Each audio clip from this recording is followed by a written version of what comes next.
Live Gujarati ન્યૂઝમાં આપનું સ્વાગત છે। અમદાવાદમાં AI-171 વિમાન દુર્ઘટનાના કાટમાળ હટાવતી વખતે ટેલ ભાગ ટ્રક સાથે ઝાડમાં ફસાયો।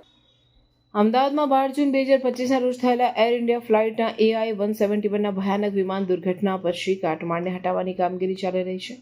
દુર્ઘટનામાં વિમાનના મોટાભાગના ભાગો ખાસ કરીને ટેલ સેક્શન શહેરના વિવિધ વિસ્તારોમાં ફેલાઈ ગયા હતા, જેને સુરક્ષિત રીતે હટાવવું જરૂરી બન્યું। તાજેતરમાં જ્યારે પ્લેનના ટેલ ભાગને ટ્રક દ્વારા લઈ જવામાં આવી રહ્યો હતો ત્યારે તે શાહીબાગ ડફનાળા નજીક એક વૃક્ષમાં ફસાઈ ગયો, જેના કારણે ટ્રાફિક અટકી પડ્યું અને તાત્કાલિક બચાવ કામગીરી હાથ ધરવી પડી। પોલીસ અને ફાયર વિભાગની ટીમે ઘટના સ્થળે પહોંચી અને ઝાડમાં ફસાયેલ ટેલ ભાગને બહાર કાઢવા માટે રેસ્ક્યુ ઓપરેશન શરૂ કર્યું। આ કામગીરી દરમિયાન શાહીબાગ ડફનાળાથી કેમ્પ હનુમાન મંદિર સુધીનો માર્ગ થોડા સમય માટે બંધ રાખવો પડ્યો, જેથી કામગીરીમાં વિઘ્ન ન આવે।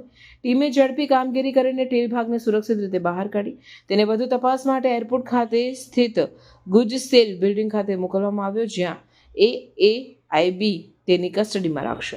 આ દુર્ઘટનાની તપાસ માટે દેશ વિદેશની વિવિધ એજન્સીઓ જોડાઈ છે। એરપોર્ટના ગ્રાઉન્ડ સ્ટાફની પૂછપરછ કરવામાં આવી છે અને તેમના મોબાઈલ ફોન પણ જપ્ત કરવામાં આવ્યા છે, જેથી દુર્ઘટનાનું સાચું કારણ જાણી શકાય। વિમાનના બ્લેક બોક્સ પણ મળી આવ્યા છે, જે દુર્ઘટનાના કારણની ગૂંચવણ ઉકેલવામાં મહત્વપૂર્ણ પુરાવા પૂરા પાડશે। આ દુર્ઘટનામાં 241માંથી માત્ર એક જ વ્યક્તિ બચી છે, જ્યારે 270થી વધુ લોકોના મૃત્યુ થયા છે, જેમાં જમીન પરના કેટલાક લોકો પણ સામેલ છે। હજુ પણ મૃતદેહોની ઓળખ માટે DNA ટેસ્ટિંગ ચાલુ રહ્યા છે। સમગ્ર શહેરમાં દુર્ઘટના અને ત્યારબાદની કામગીરીને લઈને ભારે ચિંતાનો માહોલ છે અને લોકો તપાસના અંતિમ પરિણામની રાહ જોઈ રહ્યા છે।